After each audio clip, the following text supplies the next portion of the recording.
He's sweating writing tweets? There's no way. He's spending more money against me than I would even tax him. Every day it's like $1 million. It's like $1 million. I'm like, Habibi, I don't even want that. Habibi, you're going above and beyond.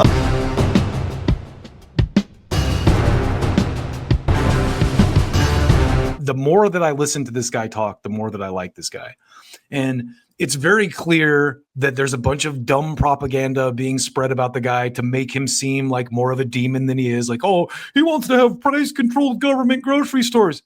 Okay, people are like, oh, if you do that, that's communism. I'm going to cry.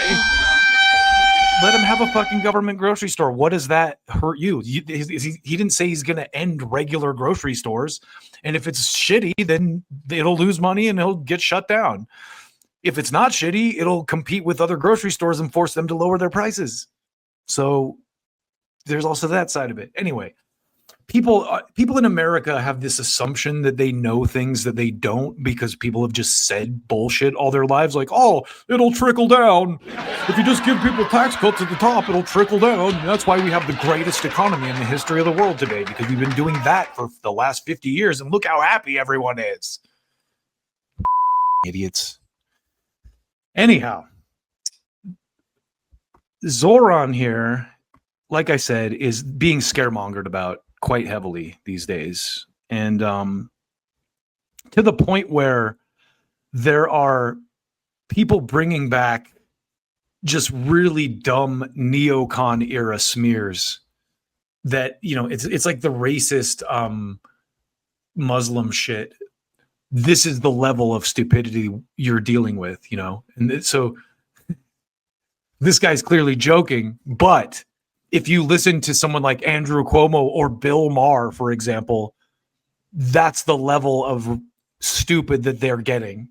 Like they would share this like it was actually legit. Oh, look, he's a secret Nazi. I wonder what Douglas Murray has to say about it. Here is just how bad this has gotten. You have kind of an alliance now between these stock and trade Democrats. And man, Eric Adams is one of the dumbest people alive. Just listening to this guy talk, I think I lose brain cells every time I hear him. Simple as a crack pipe, a used crack pipe. Could he have found it on the street? That's quite possible. But this is a discussion piece where you should start speaking with him to find out what is he doing with it. Check this out. Well, you make it sound like he's a little more mainstream than I think he is. I mean, the issue now that Andrew Cuomo is bringing up in New York is that he is a Ugandan citizen. Uganda is a country where they kill homosexuals.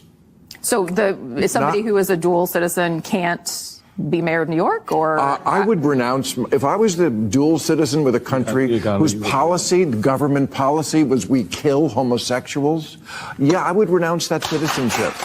This is the level of desperate they're getting, because why does he have to apologize for something a country he no longer lives in is doing? That'd be like telling, you know, anyone who comes on your show that's Jewish, they need to apologize for Israel. And it's concerning because of what Israel's doing right now on the world stage. Anyone who's Jewish or Israeli that comes on your show, Bill, has to like bear that burden. It's just stupid. It's very stupid. But here's another video of, like I was saying, this is Eric Adams and Cuomo kind of coming together. For the family of New York. That's why I'm here today, to endorse Andrew Cuomo to be part of this fight. And I'm going to give it my all these next few days to make sure that black and brown communities specifically who have believed there's nothing at stake in this election for them, it is. When you empty out 3,000 people in Rikers Island who preyed on these communities, that's at stake.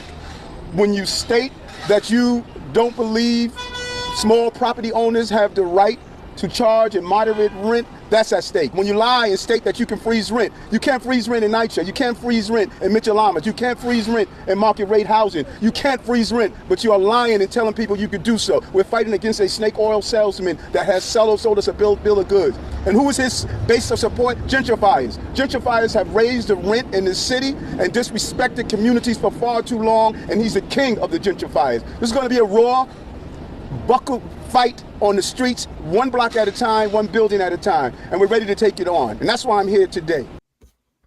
Let's get to the slides here. So I have a couple choice cuts of propaganda here for you. Here's one. This is Elon Musk from the New York Post. Mamdani appears smiling arm in arm with 93 WTC bombing co-conspirator and terrorist apologist. I'm scared. Look, those are black people and they have Muslim headgear on. That's very scary. Then you have this guy, Wall Street Apes, this tough guy. Wow, Zohran Mamdani is a Trojan horse for the Islam takeover of America. Wake up, New York. This sounds like the fucking 2000 era neocon racism against Muslims. You know, we got to invade Iraq because the Muslims are coming to rape your women and make them wear burqas. New York must not vote Zohran Mamdani. Islam is not compatible with Western civilization. Muslim leaders, So I don't know where they're getting this propaganda from, but it's pretty sad and pathetic. And it's like a real mask-off moment for the modern Republican Party, because I really thought, you know, and I didn't vote obviously in this last election cycle, but no, I didn't think I know that the reason that the Trump kind of coalition won the election is because they told everyone they were not this. They were not these neocon dick pigs. And listen, there are some slight breaks from that era. For example, the John Bolton indictment, that's a pretty good thing.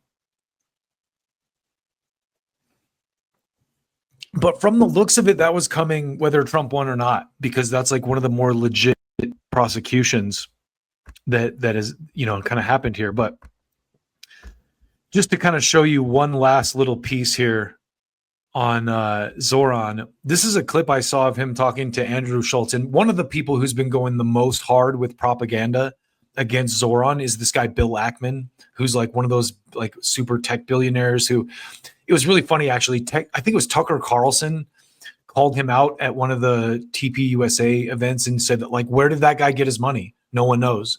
And that guy like lost his shit about that, which is obviously suspicious. Where did he get his money? This is kind of Zohran talking about Bill Ackman. Like New Yorkers are going to flee because of a 2% increase. It's like, I've been everywhere else. You're not going anywhere. Bill Ackman's not going nowhere. He's going to be in the Hamptons all fucking There's summer. only one place to write those tweets. That's it. New York City. Exactly. Every character you want. Your AC goes out in July in Miami. You sweating writing tweets? There's no way. He's spending more money against me than I would even tax him. Every day is like $1 million.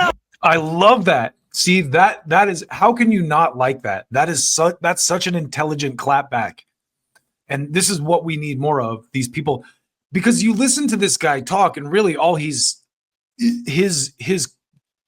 cardinal sin is offering working class voters something, a change in policy that will make their lives better. And that has just been off the table for so long in the Citizens United era. And, you know, you look at like the Bernie movement, the Ron Paul movement, all these movements that came up, even Trump to some degree had a lot of, you know, small dollar donors, just a large amount of them. And in the era of the internet, that is a possibility. If you speak to the population well enough, you can get enough of those small dollar donations that make you a threat to these billionaires. So we do at least still have that weapon to some degree. And it's kind of like the way that you have to wield that weapon clearly is you have to be a purist about it.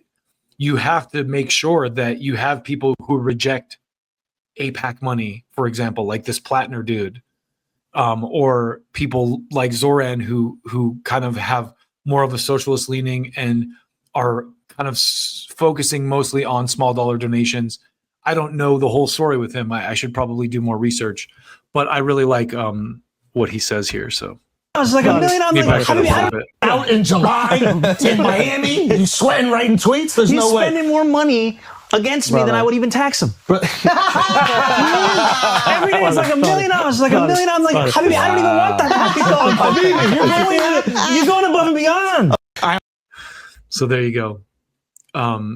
And smart move on his part, obviously seeing, you know, how Trump and Vance kind of won the last, going on Schultz's show. Hopefully he pops up on Rogan or Tim Dillon, even one of those shows. does the podcast circuit. Maybe Jimmy Dore pops in with them, and who knows. But like I said, the more I see Zohran talk, the more I really like the guy.